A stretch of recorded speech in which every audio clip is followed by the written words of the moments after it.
Senior high. It's your opportunity.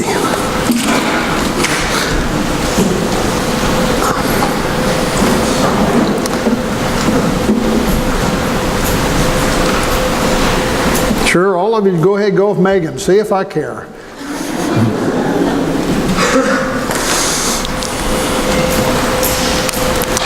Acts chapter 10, the house of Cornelius. That's where we're going to visit today. Acts chapter 10.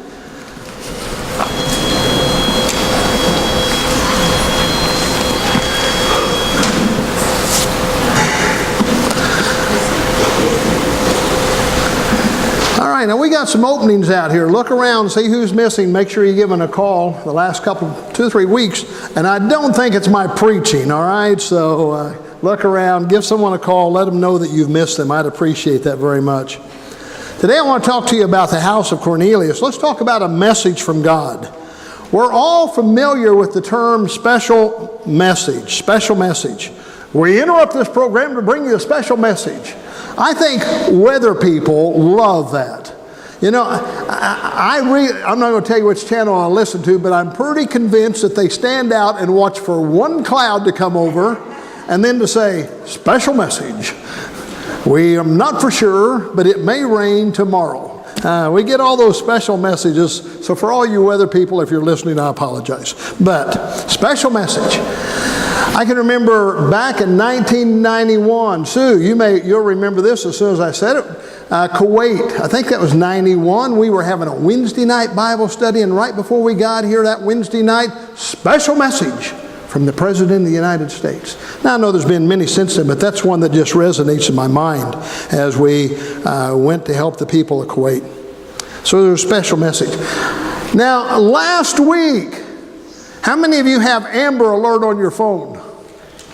2:30 in the morning. How many of you got that one? Good. I thought my phone had gone nuts. That thing started sounding off and I reached for it. Now, I have a flip-up phone. I know, everyone go ahead and laugh, get it out of your system. But I've got this flip-up phone and it goes off 2:30 in the morning. That's before my first evening break, all right? You read into that whatever you want. That's before my first evening break. I'm sound asleep. I reach for that phone, it falls off the table, it goes under the bed. Just because you throw one on the floor, it doesn't quit going off. Your Amber Alert is still working. So I finally get a shut off. So I went ahead and took care of my morning break. Laid back down, just got to sleep, and that silly thing went off again. I finally had to find a way to shut it off. I've never figured out how to shut off the Amber Alert, but I found out how to shut off the phone. Yeah, so we have those special messages. Or maybe you get a special message from a friend. Used to, with the birth of a child, Dad would call and say good news. Now you get a special message, you get a picture someone's going to send you as soon as the baby is born. All of those are special messages that we're familiar with. Now folks, let me assure you that God is not out of the special message business. Even though we have mega churches and a church on every corner and churches offer everything under the sun, God is in the special message business. From the sermons that were preached on the day of Pentecost to the message that were delivered in churches this week, as well as those in the home. A message about Jesus is a special message that God is bringing to you. Now, not everyone gets the same message out of a sermon. Not long ago, one of you come up and said, well, that wasn't your best work. That's okay. I'm not going to give you your name. Someone come up and said, well, that wasn't your best work. And before I turned around, someone else said, man, Billy Graham needs to watch out. Now, either they don't like Billy Graham or they thought I really did good. So while one had question about it, another one really liked it. I've always compared sermons to ice cream. Not everyone likes chocolate. Sometimes there's ones who like vanilla. I don't understand you people, but sometimes there's just those others. Now here's the key. The sermon was the same. It come out of me the same. I didn't preach it one way for another and one way for another. It was about what God was sending to you. a special message that was there. A special message is personal. And sometimes I'll say something in a sermon that will resonate for 1 or 2 or 3 or 10 of you more than anyone else. That's who our God is. Last week we talked about a special message that Saul got on the road to Damascus. There was an angel that's the next one. There was a light that would shine down from heaven, and the light would be there. It was a message, a special message for Saul. Today we're going to talk about Cornelius. In the house of Cornelius, he's there praying, and an angel will appear to him. Now both of these men wanted to please God. One was a little misguided, and the other one had been praying, looking for help. And today we're going to talk about that one that's looking for help, and that's Cornelius. In Acts chapter 10, verses 1 through 7, that's where we're going to be. If you'd just like to turn over there and look at that. At Caesarea, there was a man named Cornelius, a centurion. Now, stay there at Acts 10:2, and I'll come back to that. Cornelius, a centurion, in what was known as the Italian regiment. He and all of his family were devout, God-fearing. He gave generously to those in need and prayed to God regularly. One day, about 3 in the afternoon, he had a vision. He distinctly saw an angel who came to him and said, Cornelius. Cornelius stared at him in fear. Now, if I see an angel appear in my prayer room, I'm going to stare at him as well. So don't think Cornelius isn't a brave guy. He's looking, this guy. There's an angel in his room. Any of you ever seen an angel in your living room? If you do, you're going to sit and stare. I just want to give you a heads up. So the angel answered, your prayers and gifts to the poor have come up memorial offering before God. Now send a man to Joppa to bring back a man named Simon who is called Peter. He is staying with Simon the tanner, whose house is by the sea. When the angel who spoke to him had gone, Cornelius called 2 of his servants and a devout soldier who was one of his attendants. He told them everything that had happened and sent them to Joppa. Cornelius and his family are hungry for a relationship with God. Well, I'm going to get to where I think they come up with that. Acts chapter 2, that's on the screen there. And he and his family were devout, God-fearing. He gave generously to the needy and prayed to God regularly. So if you're doing your outline, there's devout, there's God-fearing, there's generous, and there's prayer. So write those in there. Those are all important things. But that's not all that we know about Cornelius. That's the things that we know about his religious life. That's what you should know about him as a man who is seeking God. But here's what else we know about Cornelius. We know that he is a Roman soldier. So he's part of the great army of Rome. He's stationed at Caesarea. Caesarea is a seaport along the Mediterranean. Now there's a couple others that have been there before this. Remember the 7 that were selected from the church in Jerusalem? Whenever they selected the 7, one of them was a man named Philip. Remember how Philip had gone on, and there was Philip and the eunuch and all that was to take place? He will end up in Acts chapter 8, verse 40. Philip ends up in Caesarea. Now this elder, this deacon of the church, he's getting a lot of mileage, and he's preaching a lot of sermons. So maybe that's where Cornelius has heard it. But now there's another one who is of notoriety that it's been there as well. In Acts chapter 9 and verse 30, there's this guy by the name of Paul who will go there to catch a boat. Now Paul has already proven himself to be knowledgeable of God. Oh, he's the most educated servant that Christ has at this time. He's very knowledgeable, and he's already had his conversion. We talked about that. And now he's going to sail to Tarsus, and that's where he's going to catch the boat. The centurion is a man who is in charge of 100 soldiers. Historians tell us that the centurion was selected for his good leadership, that he was very steady, prudent-minded. He was willing to stand fast even unto death. He would stand even if the odds were overwhelming. He would not leave his post. His courage and his loyalty were beyond comparison. Now Cornelius is probably growing weary of the multi-God concept that Rome has. Rome had gods for everything, including calling Caesar a god. They had gods for everything. Now Cornelius has obviously grown weary of that. Now in growing weary of that, it says he prays 3 times, that he's in his house praying. And so as he's there praying, there's 3 times a day that we know that the Jews would pray. Now he's in his house praying. I do not believe, now this is my opinion, and everyone, you can write that on your bulletin as you want.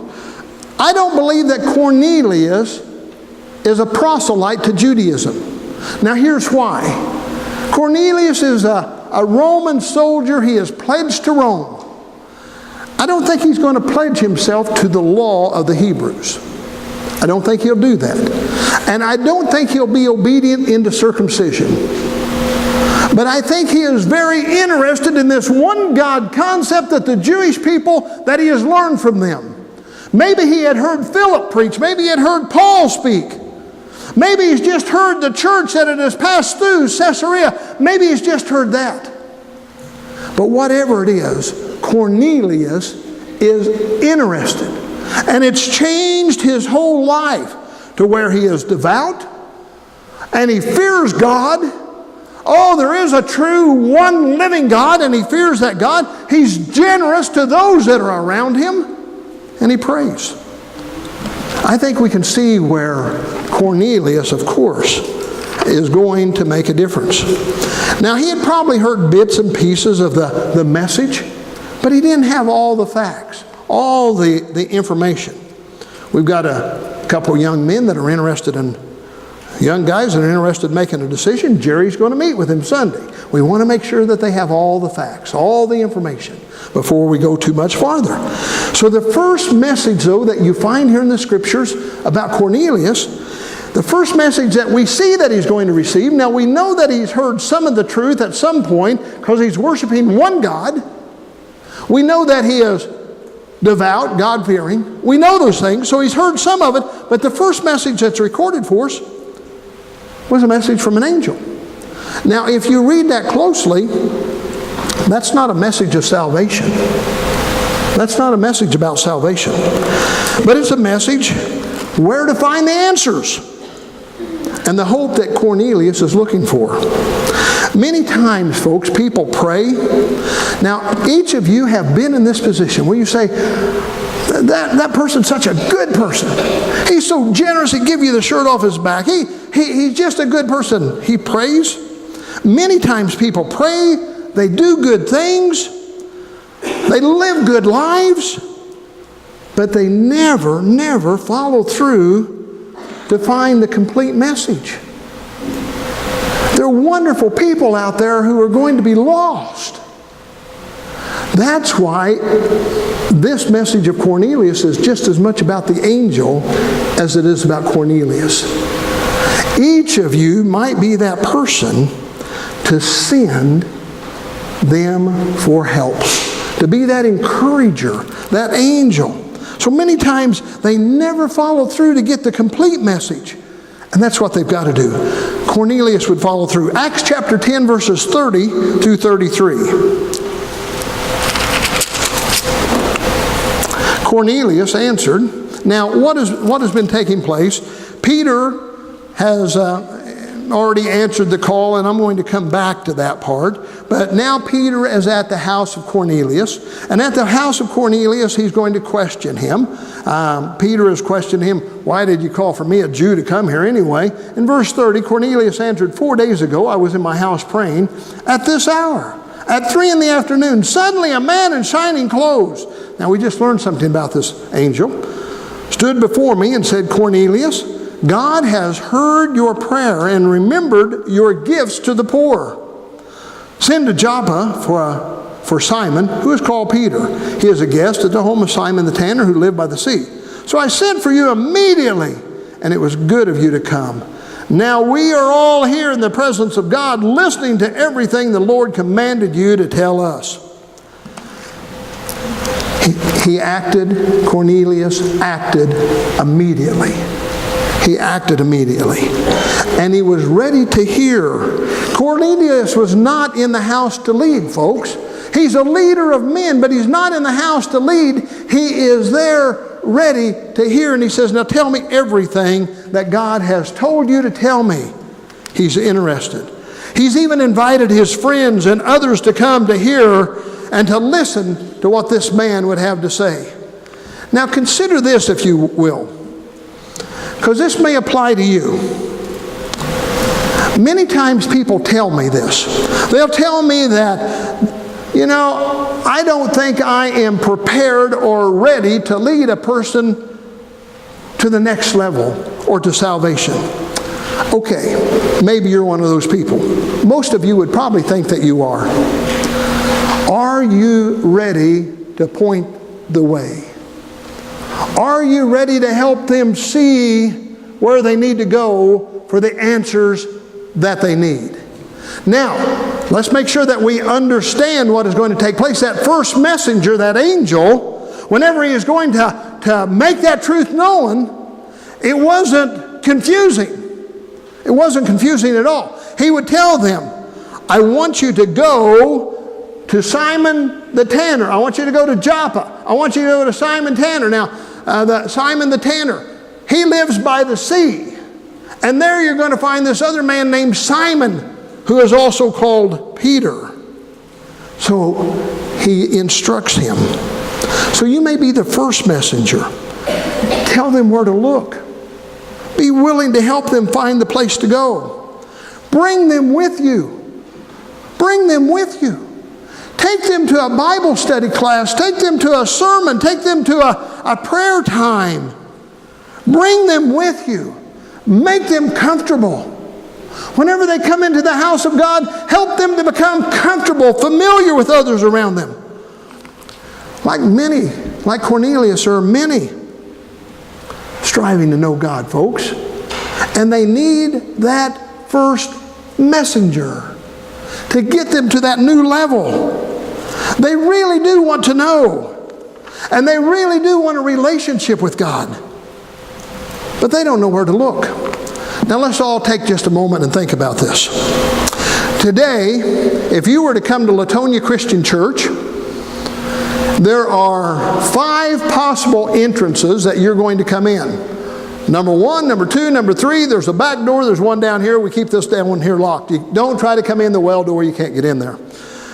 But you can come in the ramp door on the south side of the front of the building, come in the steeple door, there's a ramp on the north side of the building, there's a ramp in the back of the building, and there's a parking lot. You come in the parking lot, you're virtually lost if you've never been here before. You're going to come into a hallway, the kitchen doors are often closed, and you're thinking, where am I? Now, we're a very small building. Let's go to a mega church where there's 200 entrances. And they're all lined up going in. How comfortable are you going in there by yourself? Do you know how mega churches become mega churches? Their mega people invite other mega people to go with them.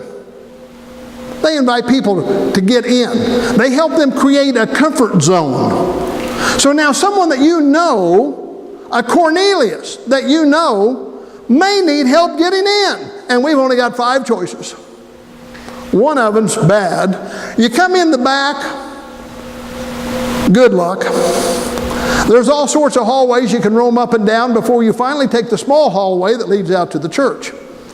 We were a church that was designed in 1920, so if you think it's going to look like a 1990 version or a 2020 version, no, it's not. We still have stained glass windows that you can see stained glass through. Yeah, we're a very old-looking church. That doesn't make it always easy. You may be the angel that needs to guide Cornelius through. You may be the person that needs to help them. You may be that first messenger. Now, how does a first messenger work? Well, the first messenger is very important because you're going to probably show up. Where did the angel show up? Well, I believe he showed up in Cornelius's living room. You may show up in that person's living room. You may be sitting there at a time of need. You may be sitting there at a time of crisis, right there in their living room. They may be in over their head wondering, what am I going to do because of the situation that they're in? And you're the one sitting in their living room. What about that bright, shining clothing?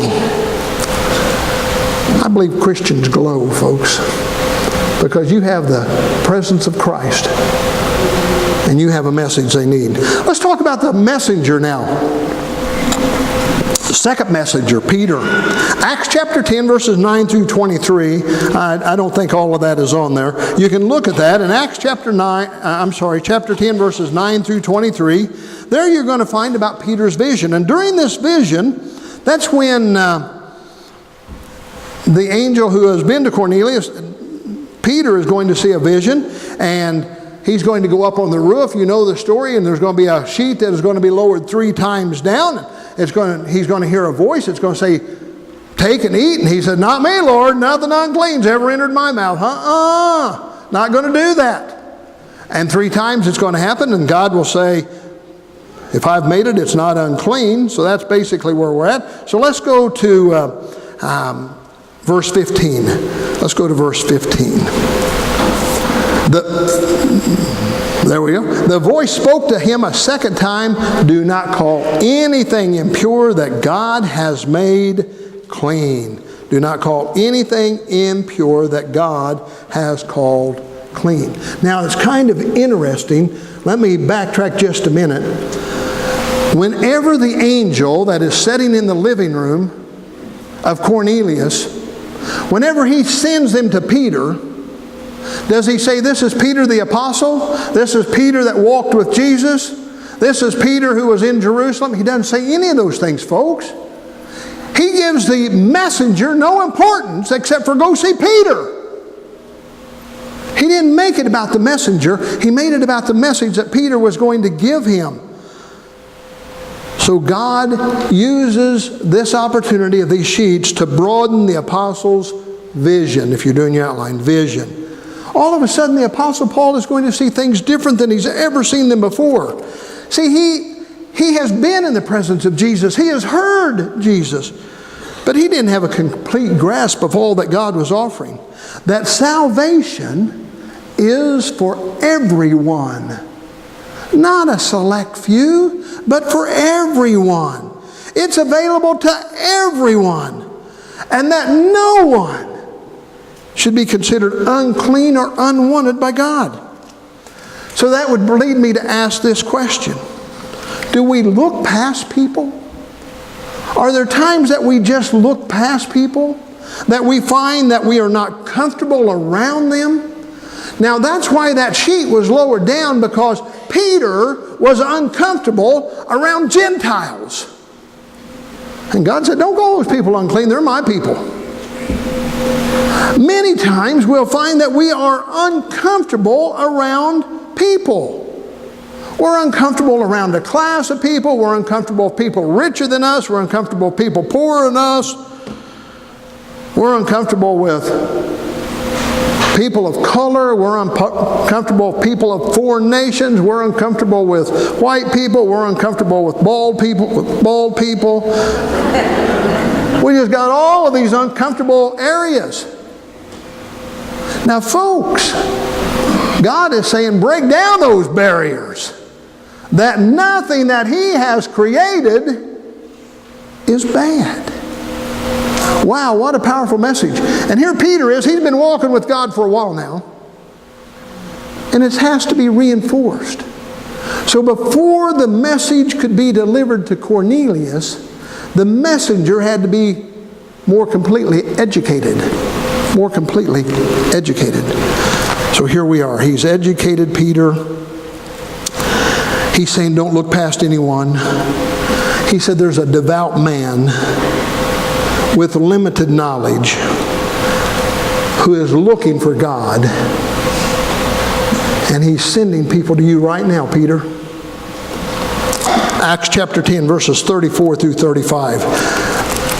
Now let's go back to the house of Cornelius.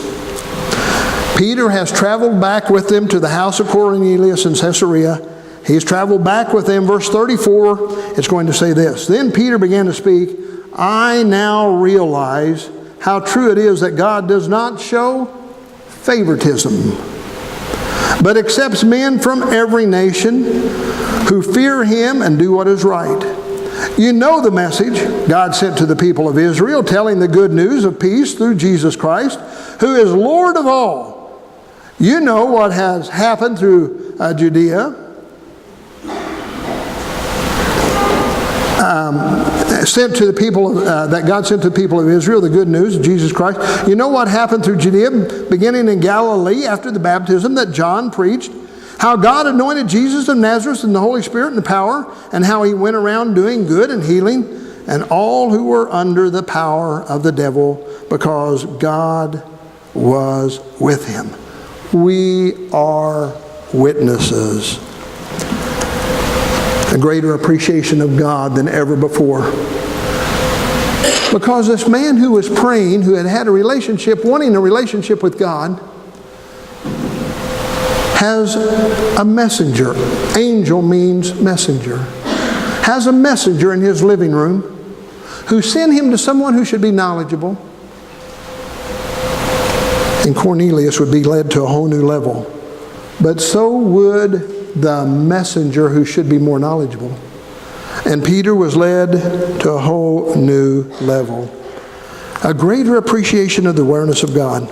I'm sure that all of us know, are in contact with people like Cornelius who are seekers. People who are uncertain, but they need us. We're the church, and we need to answer that call. So today I want to challenge you to be the first messenger. Maybe you're not prepared to be the second messenger. Maybe you're not prepared to open the Word and say, let me lead you into the watery grave so that you can be resurrected, which we call baptism. Maybe you're not the person to do that. Maybe you're not the person that's going to help them understand God face to face. But you may be the person that leads them. I want to challenge all of you today to be that first messenger that's going to glow in the presence of those that are seekers and looking for God. I want to challenge you folks to step out and to make that happen. Help make church a comfort zone. Do you realize that here at Latonia Christian, I use the building for every opportunity that we can. Every opportunity that we can open the doors, we use it. Every Child Should Succeed is going to use our building Friday. Sometimes you'll just see it says building in use, and I don't always put it on the calendar. But Friday afternoon, Every Child Succeeds will be meeting here. Now, do we have a tie with them? No, but it's a good program. So they'll come, they'll fill our parking lot, and our church will be at work. And I'm excited about that. Every Wednesday, the Point's here. And I'm so happy that they come to us and become a part of Latonia Christian. And Regina, I'm glad to say you stay in church, darling. That's good. Thank you. Now she can't quit. You know, when the preacher points you out, it's just a bad, right, Betty? It's just a bad way to be. God is so good, folks. So good. So we open our building to every program that comes along, every good program, and say, come use our building. There's a planning group that meets here the last Thursday of every month. I don't know what they're planning for. They've been planning for about 3 years, 4 years, but they still meet and plan on that Thursday. That's great. I'm thrilled. Our building is open. I want it to be a comfort zone. And I want it to be a comfort zone when you invite someone in. When you invite them to the breakfast. Don't just invite them, take them downstairs, show them where it's at. Be that angel. But now here, let me close with this. It's about the message. Every Christian should be a messenger. A messenger. Some will help people find the help they need, and others will help them understand the Scripture more fully. Some will help people in their time of bereavement and glow in their presence. Some will plant, the Scripture says, and some will harvest. And it's important for all of us to remember, though, it's not about the guy planting, and it's not about the guy harvesting, and it's not about the one who's there in bereavement, and it's not about the one who's there in joy. It's about the Lord.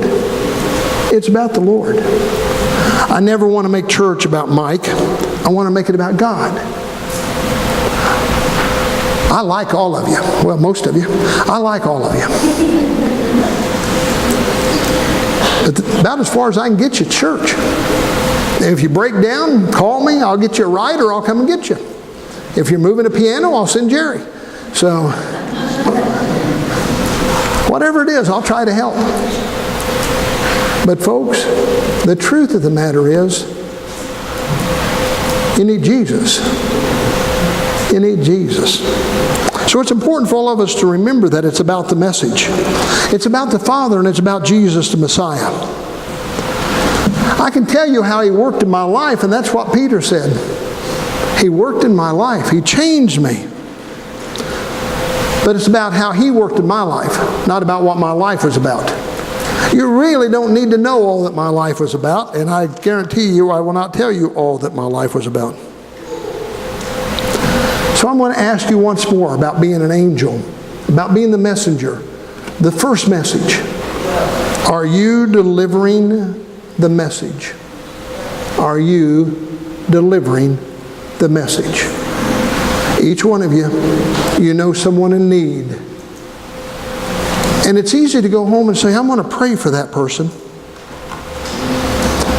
I would rather you take them by the hand and say, I'm going to pray for you right here.